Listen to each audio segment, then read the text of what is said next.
So guys, yun, naglalakad na kami. Ang kasama ko. Pupunta kami sa sa bilihan ng mga gamit. Medyo malamig kasi dito, kaya hindi natin maiwasan na bibili ng mga malakasan na panglamig.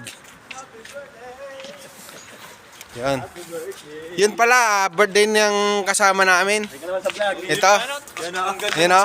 Birthday, happy birthday. Unang araw mo sa Hungary. Pa-birthday sa'yo. Libre ka ng lamig. May libre ka na ng lamig. Yan.